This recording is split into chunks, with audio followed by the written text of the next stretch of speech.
warahmatullahi wabarakatuh. Bismillah sodri wa yasiri amri wahlul 'uqdatam min lisani yafqahu qawli. Amma ba'du. Selamat siang semuanya. Kami akan mempresentasikan tentang analisis kritis ilmu manajemen sumber daya manusia. Baik, langsung saja kita mulai. Silakan, Mbak.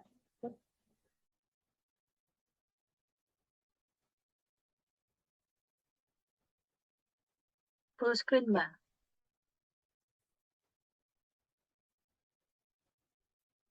Kita mulai saja. Ini mengenai mata kuliah dari Filsafat Ilmu Lanjutan dengan pengampu Profesor Dr. Anis Eliana SEMS terkait dengan analisis kritis ilmu manajemen sumber daya manusia. Next. Sebelumnya, perkenalkan dulu kami dari grup 4, yaitu yang pertama ini ada Diah Cahyasari, kemudian Puji Rahayu Setianingsih, dan saya sendiri Siti Nur Aidawati. Agenda presentasi kali ini yaitu mengenai chapter 4, mengenai Critical Contextualized Studies of Human Resources, dan chapter 6 mengenai Critical Theory and Management, The Return to Rationalism and the Promise of Progress. Next. Ya, kami akan membahas mengenai Critical Contextualized Studies of Human Resources Management. Paradigma pembelajaran abad 21 menekankan pada 4 aspek. Yang pertama yaitu berpikir kritis atau thinking of critical, kemudian juga mampu menghubungkan ilmu dengan dunia nyata, kemudian menguasai teknologi informasi komunikasi atau communication, dan yang terakhir yaitu collaboration atau berkolaborasi.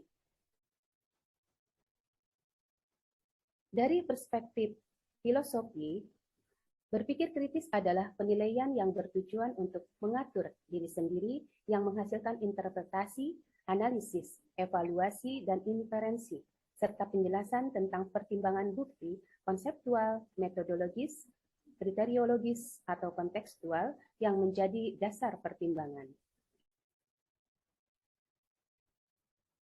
Berpikir kritis memiliki sejarah yang panjang, dimulai dari pemikiran dan pengajaran Socrates, kurang lebih itu di bawah gambar dari Socrates itu sendiri, dan berkembang secara pesat pada abad pertengahan. Kemudian zaman Renaissance dengan berbagai teori dan perdebatan yang terus berkembang sampai saat ini. Pandangan ontologi, epistemologi, dan aksiologi dari berpikir kritis. Yang pertama terkait dengan ontologi. Pandangan ontologi terhadap berpikir kritis difokuskan pada pengembangan kemampuan untuk menganalisis wacana secara kritis untuk mengembangkan suatu tindakan. Kemudian yang kedua, epistemologi. Mengenai pandangan epistemologi ini, berpikir kritis sebagai alat untuk meningkatkan pemahaman atau sebagai alat untuk menentukan kebenaran atau ketidakbenaran berdasarkan pandangan para ilmuwan atau akademisi. Dan terakhir, yang ketiga, yaitu aksiologi. Pandangan aksiologi terhadap berpikir kritis dapat dilihat dari kebermanfaatan dalam sains. Nah, dari ketiga pandangan di atas dapat ditemukan area yang berbeda dalam berpikir kritis dalam sains. Jadi dalam hal ini, dari ketiga pandangan ini mempunyai pandangan yang berbeda. Next. Definisi dari berpikir kritis, di sini ada tiga persepsi. Yang pertama yaitu berpikir kritis telah muncul sebagai salah satu keterampilan yang paling didambakan untuk memungkinkan keberhasilan pendidikan, kehidupan, dan pekerjaan di era inovasi. Dan kemudian dari perspektif filosofis, berpikir kritis adalah penilaian yang bertujuan untuk mengatur diri sendiri, yang menghasilkan interpretasi, analisis, evaluasi, dan inferensi, serta penjelasan tentang pertimbangan bukti, konseptual, metodologis, kriteriologis, atau kontekstual yang menjadi dasar pertimbangan. Dan kemudian juga berpikir kritis memiliki definisi yang berbeda dalam filsafat, psikologis kognitif, dan penilaian pendidikan. Dari ketiga pengertian tersebut, disimpulkan bahwa seseorang yang menunjukkan pemikiran kritis yang baik memiliki serangkaian keterampilan dan disposisi kognitif, mahir dalam keterampilan interpretasi, analisis, evaluasi, inferensi, penjelasan, dan pengaturan diri. dapat menunjukkan serangkaian disposisi yang diperlukan bagi individu untuk memanfaatkan keterampilan tersebut. Terbiasa mendorong orang lain untuk terlibat dalam penilaian kritis. Ini menurut Passione tahun 2011.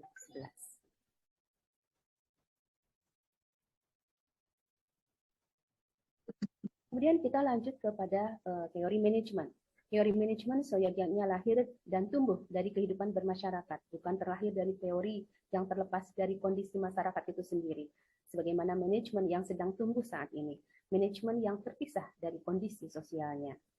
Bagaimanapun, kondisi eksternal organisasi sangat mempengaruhi dan memainkan internal organisasi, terutama jika kita melihat dari sisi sumber daya manusia yang terlibat dalam satu organisasi. Jadi di sini ada kondisi eksternal organisasi dan juga ada internal organisasi. Kemudian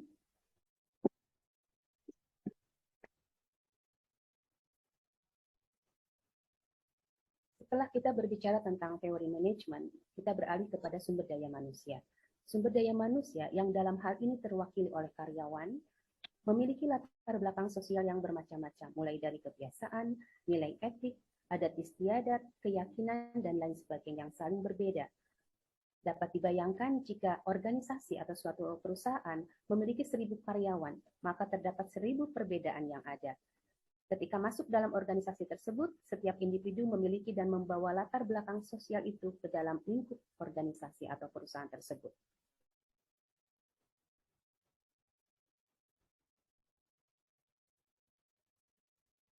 Maka tidaklah mengherankan jika selanjutnya terjadi pertentangan kepentingan yang jika tidak dikelola dengan baik akan terjadi perselisihan yang berakibat buruk pada perkembangan organisasi. Oleh karenanya, dalam manajemen diperlukan melihat kondisi yang real atau nyata, sumber daya dari sisi sosial mereka, agar mampu mengembangkan individu sumber daya manusia sejalan dengan kepentingan organisasi dan karyawan itu sendiri. Jadi dalam hal ini diperlukan atau dilihat dari kondisi nyatanya dari sumber daya tersebut, dari sisi sosial mereka. Kemudian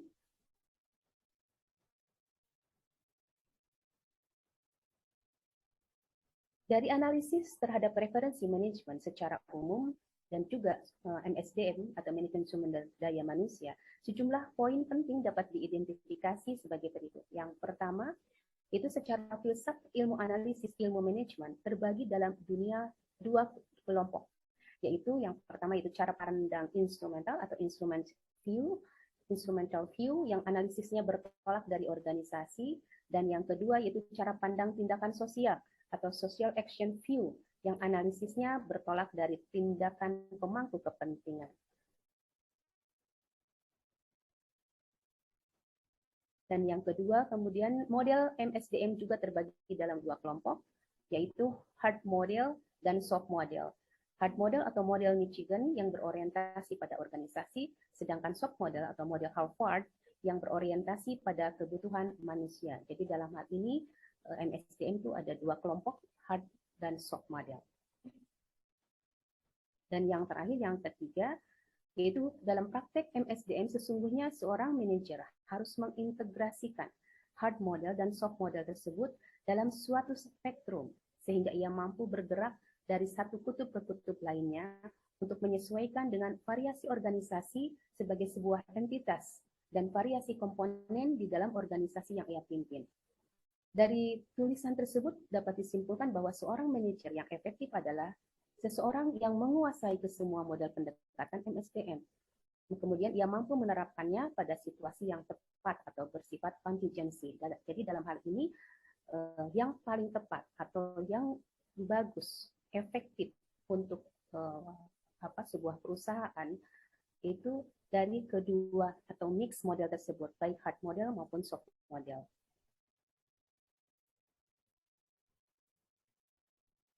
Nah, di sini terkait dengan study framework ya, ada Human Resources Management Orientation atau secara hard model, kemudian juga ke Human Resources Management Strategic Orientasi, jadi orientasi ke strategic management sumber daya manusia, dan juga sama dengan model atau soft model, yaitu Human Resources Model Orientasi atau orientation, orientasi HRM, Dan kemudian juga dari Human Resources Management Strategic orientasi atau orientasi strategik, itu keluarannya itu performance outcome, turnover rates. Jadi di sini ada keluarannya atau hasilnya yaitu performance. Next. Nah, what is difference? Bapak Ibu tahu kan what's it, apa perbedaan antara hard skills dan soft skill? Baik, kita lihat selanjutnya, slide berikutnya. Hard skill di sini ada subject matter expertise, kemudian juga ada data dan technical skill, math, statistical knowledge. Ini masuk kepada hard skill. Sedangkan untuk soft skill, problem solving, ya, bagaimana itu pemecahan masalahnya, kemudian storytelling, kemudian collaboration, ya, curiosity, communication, dan kreativitas atau creativity. Dan di sini masuk ke soft skill. Dan kita akan melihat lagi ini perbedaannya di antara hard skill dan soft skill. Ya, hard skill yaitu refer to teachable skills or job specific abilities that can be quantified or measured. Jadi ukuran dan kuantitasnya. Dan sedangkan soft skills refer to an individual social ability and how they relate to and interact with other people. Interact with other people. Artinya di sini kemampuan sosial, ya, dan bagaimana mereka menghubungkan dan berinteraksi antara satu dengan yang lainnya. Kemudian HRM atau Human Resources Management atau manajemen sumber daya manusia sering diperiksa dengan pendekatan praktek terbaik universal. Ini menurut Brewster tahun 1999 dan Husserl tahun 1995. Artinya, peneliti dan praktisi ingin mengidentifikasi model dan praktek yang benar atau efektif dalam semua atau sebagian besar kasus dan menghasilkan kinerja organisasi. Misalnya praktek kerja berkinerja tinggi, ya, selalu atau hampir selalu dipandang lebih baik daripada praktek kerja biasa. Wawancara terstruktur memprediksi kinerja lebih baik daripada wawancara tidak terstruktur dan sebagainya. Salah satu poin sentral dari mobilisasi pendekatan kontekstual yang dijelaskan dalam buku chapter 4 ini yaitu karya Franz Gifford dan Lotte Haupt dan Nate Mogensen. Ini adalah untuk menantang asumsi semacam ini. Dengan pendekatan CMS atau Critical Management Studies, relativisasi ini dilakukan lebih jauh. Asumsi dasar biasanya manajerial, rasionalitas dipertanyakan. Asumsi ini juga hadir dalam sebagian besar pendekatan kontingensi dalam arti bahwa manajer dapat melakukan atau harus mencari kecocokan yang tepat antara apa yang mereka lakukan dengan konteks organisasi atau suatu perusahaan.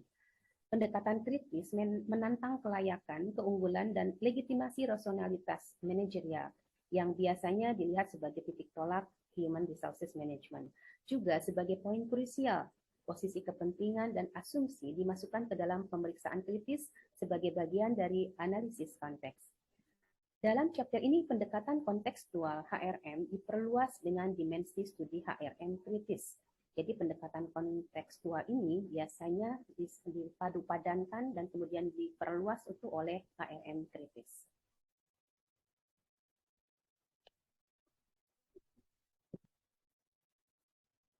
Terdapat 3 analisis praktek HRM yang kritis yang sama-sama konstruktif. Yaitu yang pertama membahas bagaimana logika institusional mempengaruhi praktek profesional human resources management. Kemudian yang kedua, menyajikan alternatif untuk manajemen keanekaragaman praktek terbaik. Dan yang terakhir, mengevaluasi kembali praktek meditasi sebagai ekspresi kontrol manajerial. Jadi yang pertama itu bagaimana logika institusionalnya. Kemudian yang keduanya itu bagaimana sih cara penyajian alternatif tersebut. Dan yang terakhir itu mengevaluasi. Ya, mengevaluasi kembali praktek meditasi. Dan tentunya harus ada kontrolnya. Selanjutnya, 3 studi kritis praktis HRM menggambarkan bagaimana pendekatan performatif, rekonstruktif, dan kritis dapat diterapkan pada penelitian HRM dan menambahkan dimensi lain pada pendekatan kontekstual yang dijelaskan dalam chapter ini. Yang pertama yaitu analisis kritis HRM, terinspirasi oleh teori kelembagaan baru. Studi ini secara langsung mempertanyakan asumsi yang diterima begitu saja tentang organisasi yang dipegang oleh praktisi HRM. Berdasarkan studi kasus sebuah perusahaan jasa profesional, ya, PSF itu perusahaan jasa profesional dalam hal ini, dan wawancara dengan eksekutif HRM dengan karir di PSF, ditunjukkan bahwa praktek HRM secara default menyerukan gagasan birokrasi dari konteks organisasi, bahkan ketika diterapkan dalam konteks di mana penduduk memiliki pemahaman yang sama sekali berbeda dari konteks organisasi. Studi ini membahas konsekuensi dari pendekatan ini dalam praktek. Jadi yang pertama itu analisis kritis. Dan yang kedua, bagaimana studi tentang manajemen keragaman perlu mengambil pendekatan yang jauh dan terlokalisasi jika ingin memahami bagaimana inisiatif manajemen keragaman mempengaruhi karyawan yang terlibat. Perbaikan yang diusulkan sebagian untuk menyelidiki lebih dalam dinamika organisasi dan konteks lokal untuk memahami bagaimana inisiatif manajemen keragaman dirasakan oleh karyawan yang menjadi sasaran mereka. Dengan melakukan ini, pendekatan HRM yang kritis dapat melewati beberapa struktur dan kendala budaya yang melanggengkan ketidaksetaraan. Dan yang ketiga, mengklaim bahwa perspektif CMS klasik perlu dirubah jika kita ingin memahami kompleksitas inisiatif manajemen. Studi manajemen kritis cenderung melebih-lebihkan kemampuan organisasi untuk menerapkan alat manajemen yang semakin canggih yang mereka pilih untuk mengendalikan karyawan, dan dengan demikian dibutakan oleh kontrol, mencatat misalnya melalui tuntutan keaslian. Jadi di sini bagaimana studi manajemen kritis ini cenderung melebih-lebihkan kemampuan organisasi atau suatu perusahaan untuk menerapkan alat manajemen yang tentunya semakin canggih. Ya. Dan kemudian juga dalam sebuah studi tentang manajemen, meditasi yang ditujukan untuk pencegahan stres ditunjukkan bagaimana ini jauh dari memiliki efek atau pengendalian yang akan ditemukan oleh analisis CMS. Dengan membawa kembali pekerjaan untuk memahami bagaimana manajer dan karyawan terpengaruh, interpretasi yang lebih tercapai.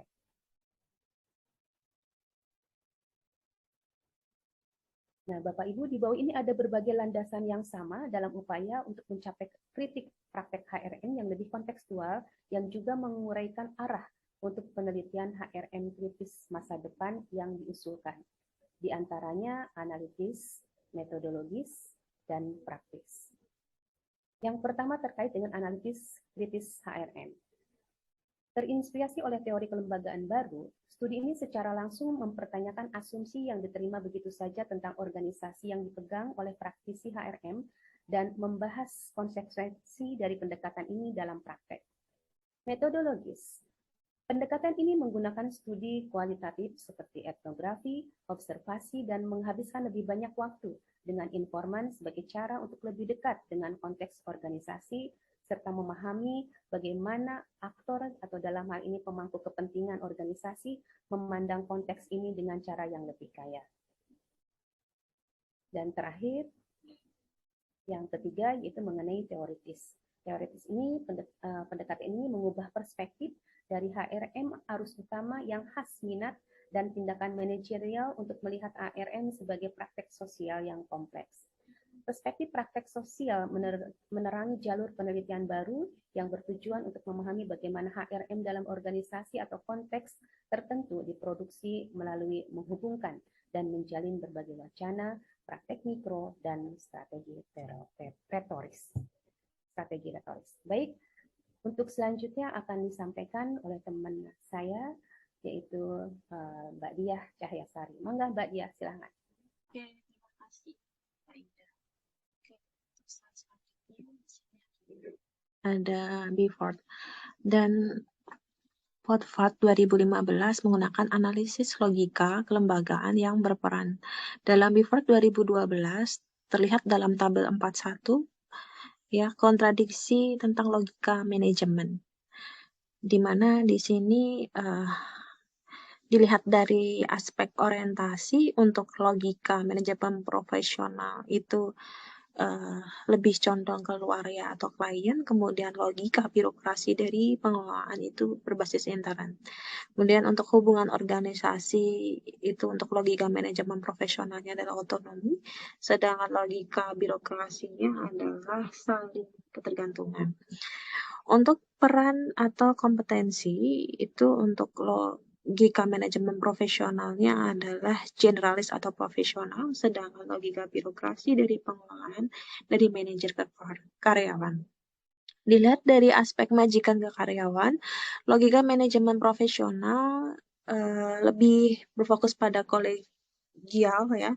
Kemudian kalau untuk logika birokrasinya lebih berfokus pada khusus atau peran khusus.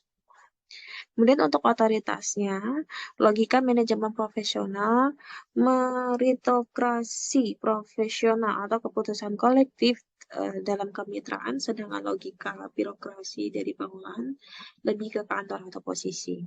Dan untuk kualitasnya adalah untuk logika manajemen profesionalnya berdasarkan standar profesional, sedangkan logika birokrasinya berdasarkan efisiensi. Sedangkan untuk kriteria untuk sukses, logika manajemen profesional lebih berpedoman pada prestasi pribadi, ya. Sedangkan logika birokrasi dari pengelolaan lebih condong pada pencapaian tujuan satuan. Next. Nah, kedua logika institusional menggambarkan perbedaan mendasar dalam cara yang berbeda memahami mekanisme yang mendasari organisasi. Logika profesional adalah variasi eksotis yang disediakan untuk organisasi profesional, sedangkan logika birokrasi adalah cita-cita klasik dan umum dari organisasi hierarkis dan terkoordinasi dengan tingkat pembagian kerja yang tinggi sesuai dengan peran yang telah ditentukan sebelumnya. Next. Mempelajari praktek HRM yang tertanam dalam dunia pluralistik yang kompleks dengan banyak pemangku kepentingan dan persepsi tentang realitas mungkin tampak seperti sesuatu yang menakutkan, dengan kemungkinan tidak mencapai hasil, tidak keyakinan, dan tidak praktis.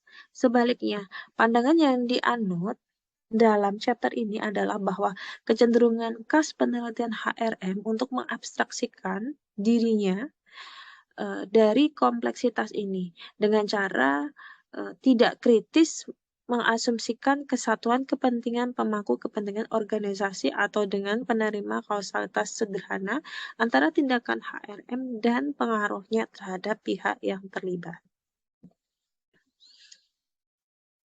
Nah, untuk selanjutnya, kita akan membahas bagian 2 tentang critical theory and management return to rationalism and the promise of progress. Nah, menurut Habermas di sini ya. Oke. Habermas ini menghasilkan beberapa karya, yaitu teori kritis dan penelitian manajemen. Kemudian yang kedua adalah konseptual manajemen. Yang ketiga adalah manajemen riset, di mana adalah manajemen riset ini terkandung etnografi kritis. Kemudian yang selanjutnya adalah pendekatan Habermas, di sini menghasilkan partisipasi dari teori kritis. Di mana dalam peneliti dan hubungannya dengan yang diteliti, nilai emansipasi, menilai kebenaran, klaim kebenaran, dan masalah bermasalah. Ini adalah topik yang akan kita bahas untuk chapter selanjutnya. Next. Kita bisa menentang teori kritis atau mendukungnya, tetapi terutama pada titik sejarah saat ini, kita tidak bisa tanpanya. Memang penelitian kualitatif yang membingkai tujuannya dalam konteks keprihatinan teoritis kritis masih menghasilkan dalam pandangan kami pengetahuan yang berbahaya, jenis informasi dan wawancara yang mengganggu institusi dan mengancam untuk menggulingkan rezim kebenaran yang berdaulat. Ini menurut Kisloy and McLaren 98 halaman 260. Next. Filsafat merupakan induk dari pengetahuan dan landasan berpikir keilmuan yang menentukan cara berpikir. Masyarakat sebagai makhluk sosial yang mempunyai kebutuhan substansial dan untuk memenuhi kebutuhan tersebut memerlukan suatu konsep dan metode berpikir ilmiah guna mencapai tujuan yang diinginkan. Maka dari itu, filsafat sebagai induk dari beberapa jenis metode berpikir terus mengalami perkembangan dan transformasi untuk menyesuaikan dengan kebutuhan zaman di mana filsafat itu dilahirkan. Next.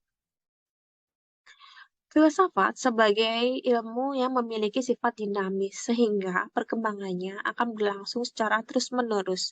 Salah satu aliran filsafat yang lahir dalam sejarah adalah teori kritis. Teori kritis merujuk pada beberapa pemikiran tokoh-tokoh filsafat yang tergabung dalam lembaga penelitian di Universitas Frankfurt atau Mazhab Frankfurt. Di dalam tradisi kaum kritikalis, secara esensial dikenal 4 mazhab baru penelitian sosial. Yang pertama adalah tradisi teori kritis neo-Marxis yang dihubungkan paling dekat dengan karyanya Horkheimer, Adorno, dan Marcuse. Tulisan-tulisan genealogis, ya. Kemudian yang ketiga adalah praktek-praktek dekonstruksi poststrukturalis yang dikaitkan dengan Derrida.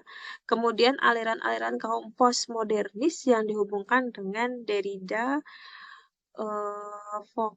Foucault, kemudian Lyotard, dan lainnya. Next. Perbedaan antara peneliti tradisional dengan peneliti kritis, ya, menurut Horkheimer 1972, para peneliti tradisional berpegang teguh pada alur aman netralitas, sedangkan para peneliti kritis justru seringkali memperlihatkan sikap memihak mereka demi memperjuangkan sebuah dunia yang lebih baik. Para peneliti tradisional melihat tugas mereka sebagai pendeskripsian, interpretasi, atau usaha menghidupkan kembali sepenggal realitas, sedangkan para peneliti kritis memandang penelitian mereka sebagai langkah awal menuju bentuk-bentuk tindakan politik yang dapat memulihkan ketidakadilan yang ditemukan dalam bidang tersebut atau yang terkonstruksi dalam tindakan penelitian itu sendiri.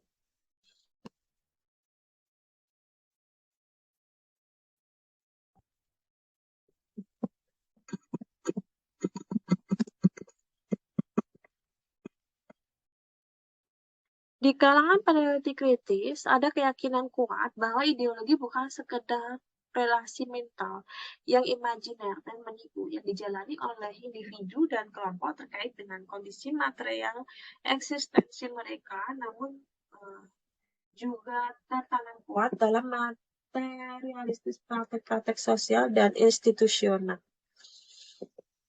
Next.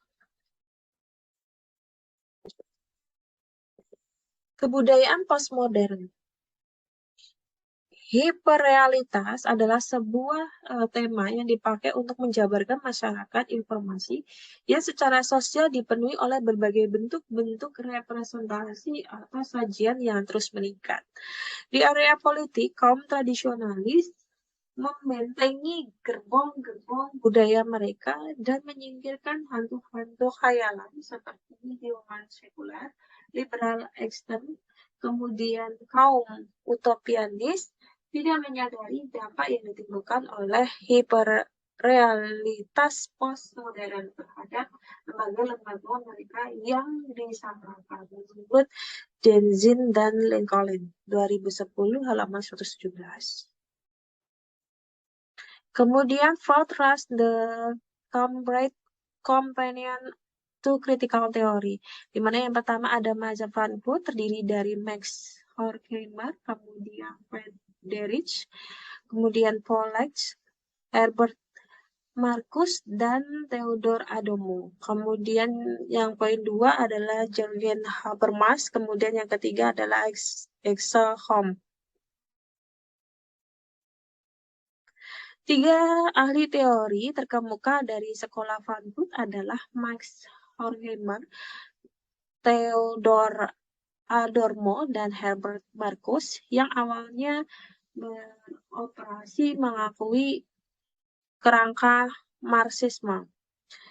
Marx berdasarkan teori dalam suasana masyarakat kapitalis barat, di mana pada waktu itu kaum borjuis, yaitu kaum pemilik modal, menindas kaum proletar, yaitu kaum buruh. Sehingga di dalam teorinya, apabila kaum buruh bertentangan dengan kaum borjuis dan kaum buruh dapat memenangkan pertentangan tersebut, maka akan tercapai suatu kesejahteraan dengan ditandainya suatu masyarakat tanpa kelas. Teori kritis Habermas muncul pada era post-Marxisme. Next. Bess and Kellner 91 halaman 290, masalah utama dalam mendekatkan postmodern yang pertama adalah gagal menyediakan bahasa untuk mengartikulasikan apa yang bisa dibilang merupakan keprihatinan yang sangat diperlukan dengan otonomi hak dan keadilan. Yang kedua adalah individualis dalam pemekaran pada keinginan dan kesenangan. Dan poin ketiga adalah rasionalisme dalam penolakannya terhadap teori dan kritik rasional. Untuk PPT selanjutnya akan dibacakan oleh Ibu Puji, silahkan. Oke, terima kasih Budia. Untuk slide berikutnya mengenai kesamaan antara postmodern dengan teori kritis. Ya. Di sini antara aliran postmodern dan teori kritis itu sama-sama menyerang pembagian kerja tradisional yang menetapkan batas-batas tetap antara wilayah realitas sosial dan keduanya memanfaatkan wacana supradisiplin. Kemudian keduanya melakukan kritik tajam terhadap modernitas dan bentuk-bentuk dominasi serta rasionalisasi sosial. Ya. Kemudian selanjutnya persamaannya adalah keduanya menggabungkan teori sosial, filsafat, kritik budaya, dan keprihatinan politik dalam teori mereka dan tidak seperti teori akademis lainnya. Beberapa versi dari keduanya mencoba untuk mengarahkan teori, praktek, dan wacana kepada politik. Ya. Persamaan berikutnya itu keduanya terlibat dalam polemik panas satu sama lain dan telah disintesiskan dengan teori feminis. Ya, ini persamaan menurut Bess and Kellner tahun 91. Ya. Nah, Habermas. Ya, di sini Habermas itu masuk dalam tokoh dalam teori kritis, ya. Setelah masanya Marxisme. Jadi Habermas di sini adalah seorang filosof asal Jerman yang dilahirkan pada tahun 1929. Beliau salah satu anggota di Institut Ilmu Sosial Frankfurt di Jerman dan memutuskan pindah pada tahun 1970 di Max Planck Institut zur Erforschung der Lebendigen Wissenschaftlichen Technischen Welt atau Institut Max Planck untuk penelitian kondisi-kondisi hidup dari dunia teknis ilmiah di Starnberg. Kepindahan Habermas ini menyebabkan beliau lebih leluasa dalam mengembangkan pemikirannya mengenai teori kritis dan membawa perubahan akan arah perkembangan pemikiran dari teori kritis. Nah, titik tolak pemikiran Habermas itu melihat kemampuan Marx untuk memberikan kecerahan kepada kaum buruh yang tidak sadar kalau dirinya itu ditindas oleh para golongan pemilik pabrik atau kaum burjois di sini, ya. Saat itu buruh hanya percaya bahwa kapitalis itu merupakan sesuatu hal yang alamiah dan wajar, karena tujuannya untuk memperoleh kemajuan zaman. Ya. Ketidaksabaran buruh itu diterangkan oleh Marx dengan perhitungan ekonomi. Bahwa kapitalisme hanyalah ideologi produk kelas borjuis demi pemenuhan dan pembenaran kepentingan mereka. Nah, kondisi inilah yang menyebabkan Marx seolah-olah menjadi nabi atau dewa karena mampu menunjukkan sifat mana saja dari kapitalisme yang tidak memanusiakan manusia. Nah, sebagai tindak lanjut analisis Marx mengenai penindasan, membuat kaum marginal tercerahkan dan membuat penindasan yang dilakukan oleh kaum borjuis tidak diterima begitu saja.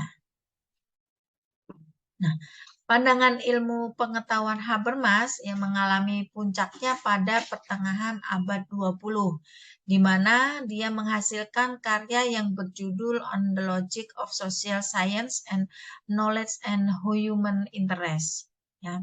Dalam pandangannya, Habermas menyoroti penerapan positivisme dalam ilmu sosial dengan mengatakan bahwa paradigma positivistik hanya sesuai bagi ilmu alam yang tujuan akhirnya adalah mengontrol alam. Sedangkan ilmu sosial harus menggunakan pendekatan yang interpretatif. Nah, Habermas mengidentifikasi dua bentuk pengetahuan yang berasal dari manusia. Yang pertama itu ilmu empiris analitik.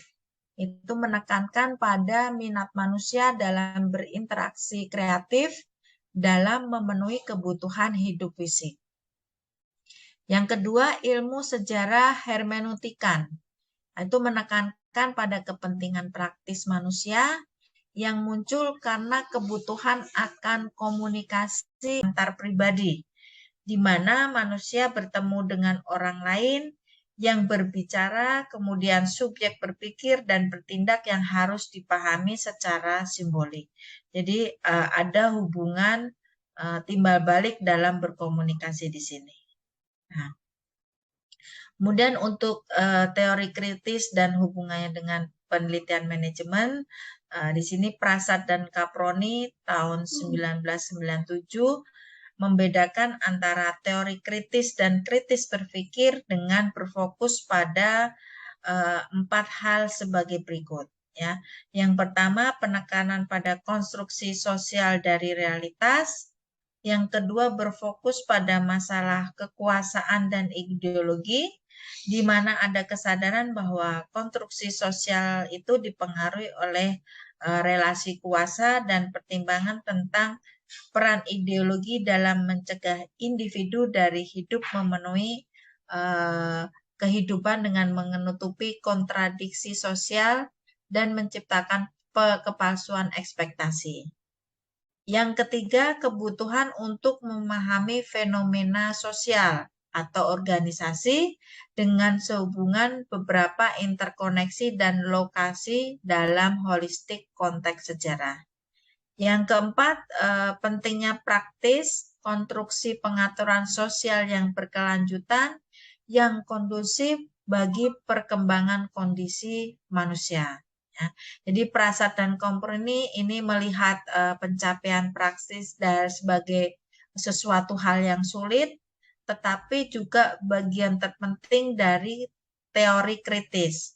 Sebab di sini tanpa komitmen yang berkelanjutan dari praksis, teori kritis akan membatasi diri untuk menjadi upaya diri akademis yang memanjakan dan beresiko kehilangan emansipatorisnya secara potensial.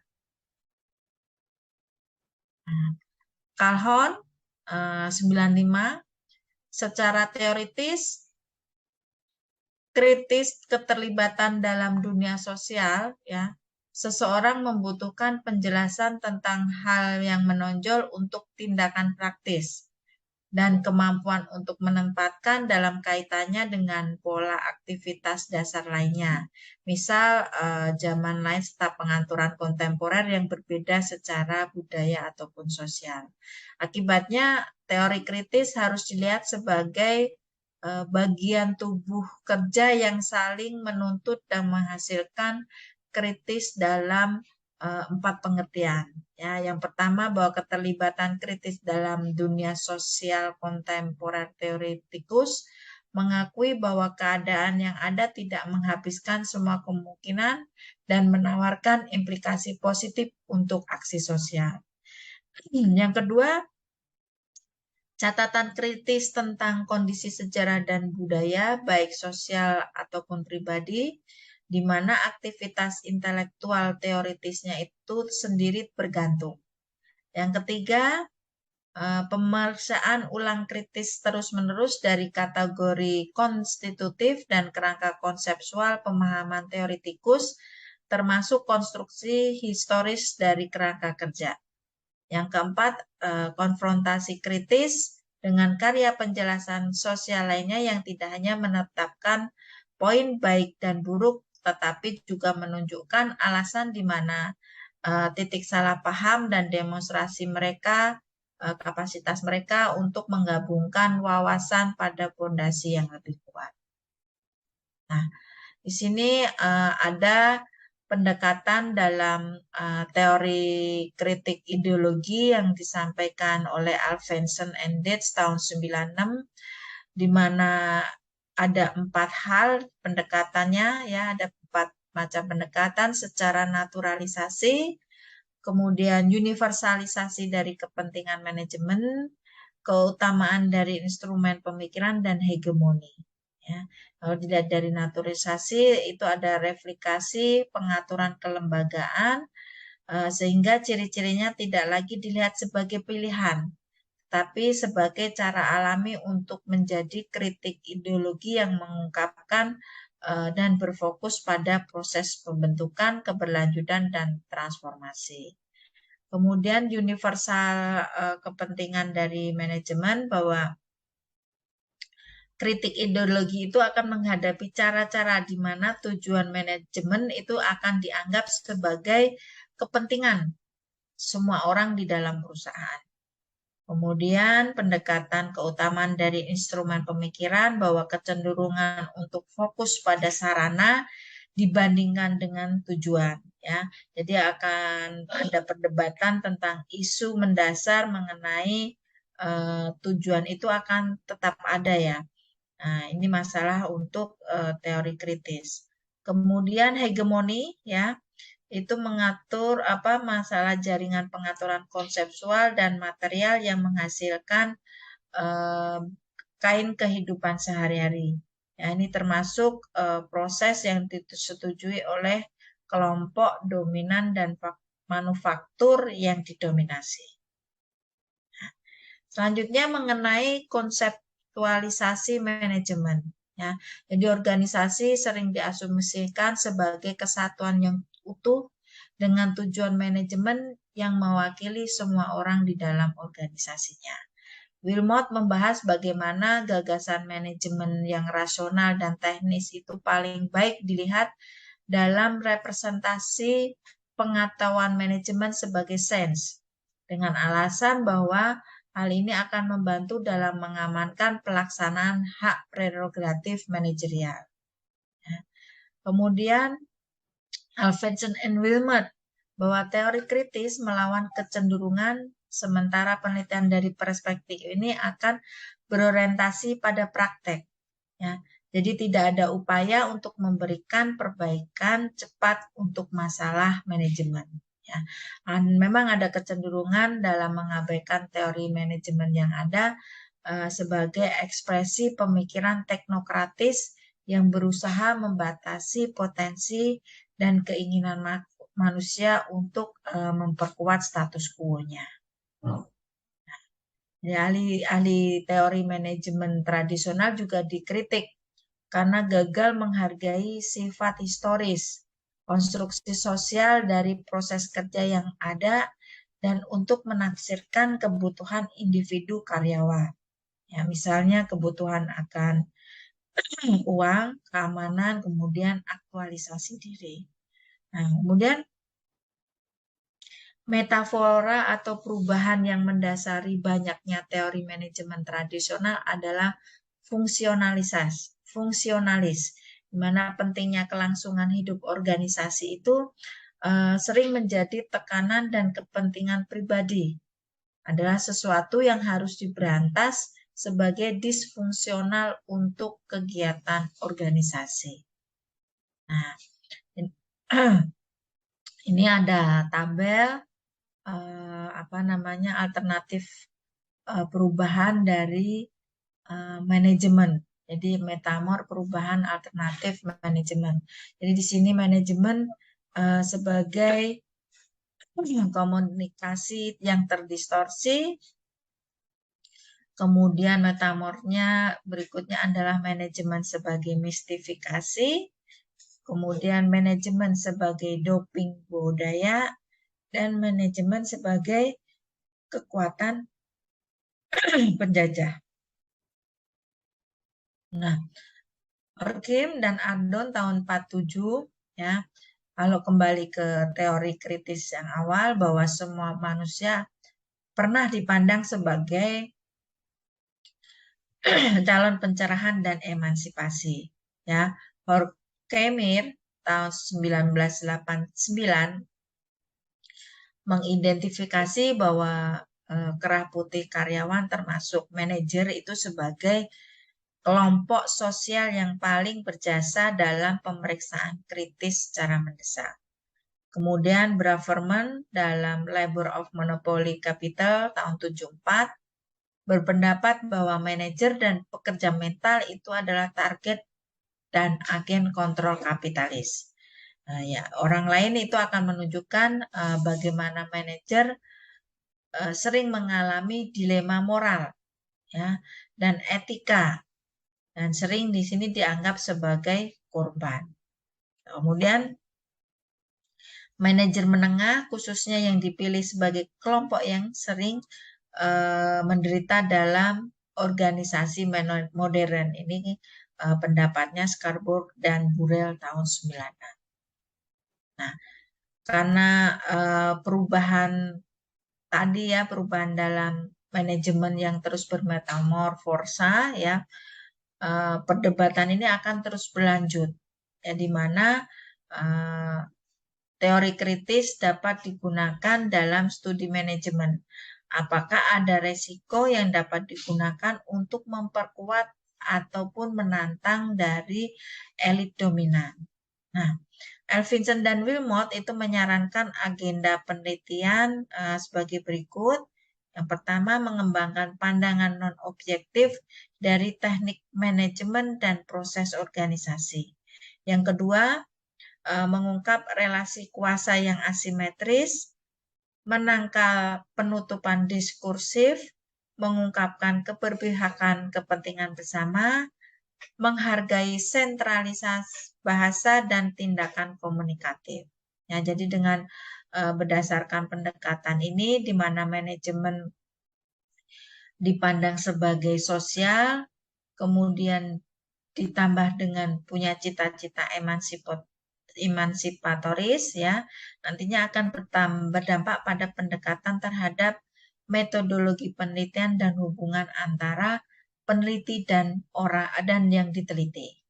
Ya, jadi kalau dalam metode penelitian bahwa ahli teori kritis itu telah dikritik kalau gagal memberikan eksposisi yang jelas tentang dampak pendekatan mereka terhadap metode penelitian. Ya, nah, ini akan menimbulkan kesenjangan antara tradisi ekstensif penelitian empiris kritis dan pedoman bagaimana mengkonseptualisasikan dan melakukan penelitian semacam itu di sisi lain. Ya, ini menurut Morrow dan Brown tahun 94. Nah, bisa dilihat dalam slide ya, ada asumsi dasar dari peneliti kritis ya.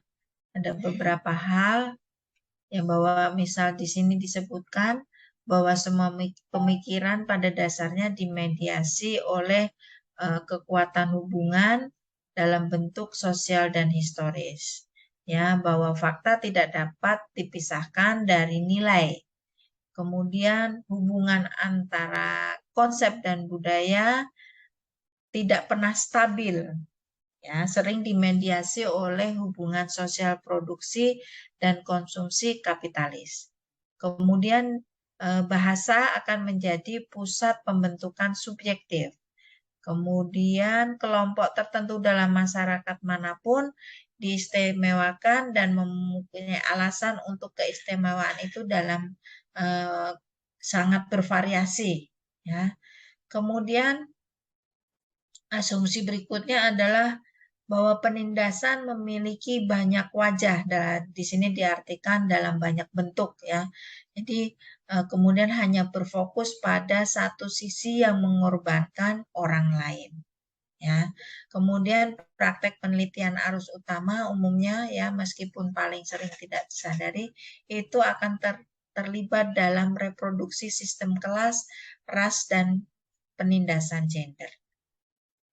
Nah, kemudian etnografi kritis, bahwa lenyapnya minat terhadap teori Marxisme tadi, ya, itu merupakan penjelasan parsial bagi munculnya gairah baru, ya, bahwa etnokritis pada kecenderungan tertentu itu merupakan kombinasi yang berubah-ubah, ya, antara teori sosial postmodern yang telah banyak menghiasi tulisan pada ahli etnografi kritis.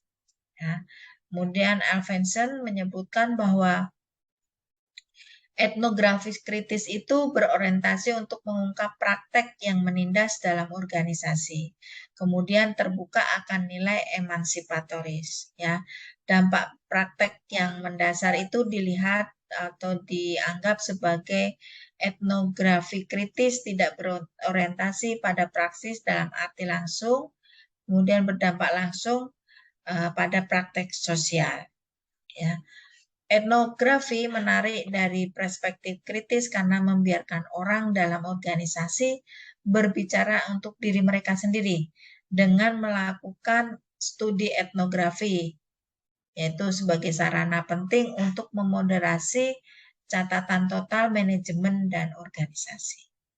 Ya. Nah, untuk pendekatan Habermasian, ya, bahwa John Forster di sini berpendapat bahwa orientasi empiris dari teori kritis itu harus, yang pertama, bahwa secara empiris terdengar dan bermakna secara deskriptif. Kemudian harus masuk akal secara interpretatif dan bermakna secara fenomenologis. Yang ketiga, bernada kritis dan etis berwawasan. Ya. Nah, hubungan antara peneliti dengan yang diteliti, ya, kalau menurut Harpe tahun 1990 itu diasumsikan dengan sifat positifis yang bertentangan dengan tujuan kritis. Kenapa? Karena yang pertama merongrong proses dari kritis, itu menggadaikan keunggulan dan dari kerangka acuan peneliti. Yang kedua, menggadaikan arus informasi satu arah yang meninggalkan responden pada posisi yang sama persis setelah berbagi pengetahuan dan mengabaikan proses self-receive yang menyampaikan informasi. Kemudian yang ketiga, konsekuensi langsung dari refleksi diri adalah keterlibatan yang tak terelakkan di dalam dialog, di mana informasi diperlukan atau perspektif perlu dibahas. Yang keempat, wawancara etnografi kritis tidak netral, tetapi mengarahkan perhatian pada struktur dan informasi sosial yang menindak bagi peneliti maupun responden. Ya. Nah, kemudian untuk nilai emansipatory, bahwa arti dari sebuah pengalaman dan pengamatan itu tidak akan terbukti dengan sendirinya. Yang artinya bahwa setiap pengalaman akan tergantung pada perjuangan atas interpretasi dan definisi pengalaman itu, ya. Jadi itu menurut Girock tahun 1983, McLaren, Wheeler, ya. Kemudian kalau menurut Putnam, ya, bahwa kualitas dari penelitian dari sudut pandang teori kritis tidak didasarkan pada kemampuan menceritakan kisah yang baik, tetapi pada kemampuan untuk berpartisipasi dalam perjuangan manusia dalam membuktikan. Ya, di sini bahwa pengetahuan itu tidak terlepas dari kepentingan dan nilai, sehingga validitas dalam penelitian kritis akan mencerminkan perhatian untuk penerimaan ketelitian dalam penelitian. Ya, nah ini untuk syarat ya dalam validity sebuah penelitian, ya. Bisa dilihat dari kredibilitas, ya, kemudian akomodasi antisipatif, kemudian validitas katalitik. Nah, berikutnya untuk menilai kebenaran, ya, bahwa untuk menilai kebenaran ada beberapa hal, ya. Yang pertama itu bahwa menilai kebenaran merupakan satu cara utama untuk meningkatkan objektivitas dengan melakukan debat dalam komunitas peneliti untuk mencari saling pengertian. Ya, nah, harusnya dalam perdebatan ini juga dilakukan secara rasional. Nah, yang kedua, debat bebas dapat menghasilkan gambaran realitas untuk menghindari relativisme yang melekat dalam postmodern. Oke, nah untuk masalah ya dalam Habermas, ya, bahwa yang pertama itu kita belum hidup dalam masyarakat yang bebas dari dominasi dan situasi tutur yang ideal belum memungkinkan, ya.